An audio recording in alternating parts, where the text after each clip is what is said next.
This is Bill at Highland Hill Farm.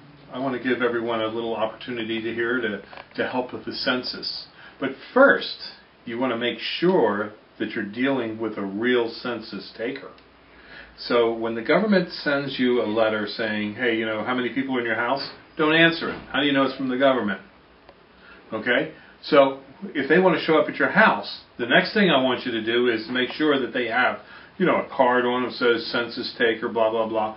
And now, do they have a permit from your township or your municipality or your area to solicit? And if they don't, then you better go get that permit, you know, because you want to treat everybody fairly and equally. Now, the next thing I want to make sure you do when they come is when they come to the door and they have all their permits and they have all their paperwork, you want to ask them, have you been tested to make sure that you're not a pervert? How do you know that the government doesn't send a pervert out to your house? You should have them provide documentation showing that they are not perverted.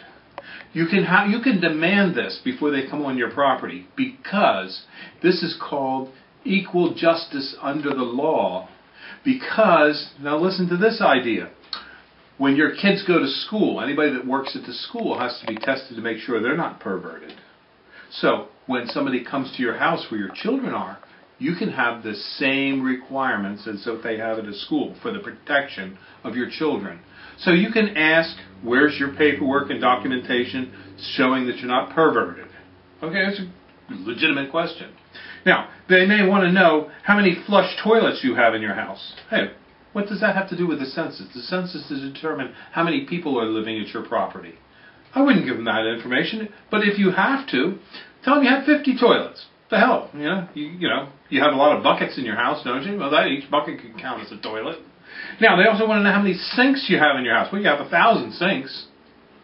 You know, wash bowls can count as a sink, so you probably have a lot of those. They also want to know how many refrigerators you have. What difference does it make to the government whether you have one refrigerator or 100? So tell them you have 100. But you don't have to tell them anything until, you know, you tell them, hey, you know, maybe you should come back on the second Tuesday of each month, just like, you know, the township makes me, you know, if I want to talk to the township, I got to go in the second Tuesday of every month at 8 o'clock, at 8 p.m. or some bullshit thing like that. Let them do their homework. After all, these are government workers. They work for you. So don't worry about taking up their time. They get paid by the hour. You're helping them. They're going to take you out to lunch if you really want it. And the next thing is, just remember, why answer any questions at all? Just say, you know, no hable, or no fala. You know, let them bring a translator. You know, tell them you speak Ebonics. I don't care. Just why help the government? They're not going to be helping you. Believe me, all they're going to be doing in the next couple of years is taking money out of your pocket and my pocket.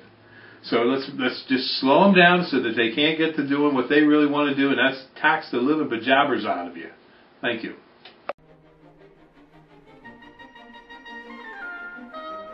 Good. Alright, today we're going to be selling some saws of ours, and we're going to start out with the one on the wall, which is about a 5 foot to 6 foot tall two-man hand saw, which is really nice condition. Moving over a little bit more, we have some more one-man saws. There's a couple smaller ones and another nice ornamental one. And on the floor we have table saws. We actually had 3 of them. These 2 are not uncovered yet. But we have this one over here, which is uncovered. And finally, we have a radial arm saw. All for sale. Give us a call at 215-651-8329.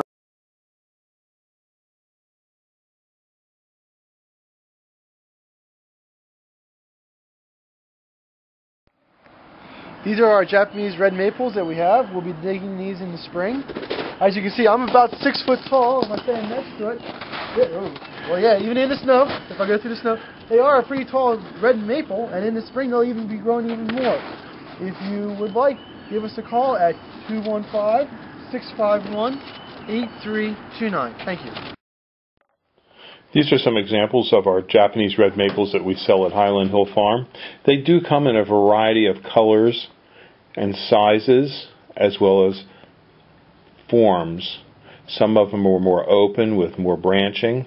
Some of them are just straight up.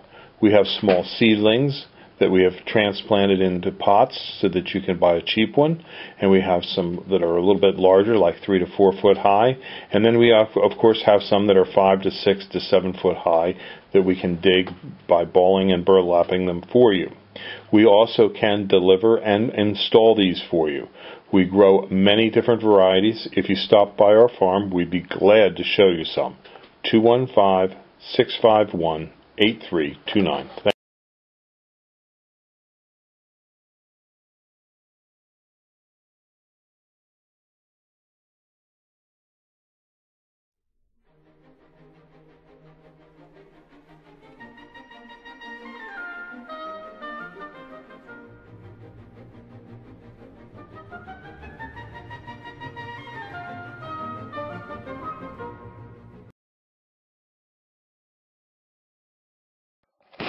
These are some of the many different types of trees we have available at Highland Hill Farm. Properly placed landscaping can help you cut your heating and cooling costs. Let us help you design a windbreak, a barrier, or a screen to do just that. Give us a call at 215-651-8329. It's no cost to you for planning. We do this all the time for our customers. We supply different kinds of screens and buffers depending upon your location and the characteristics of your location, i.e., do you have deer? Is it open? Is it sunny? Is it wet? So give us a call at 215-651-8329 so we can help you with your selection. Thank you.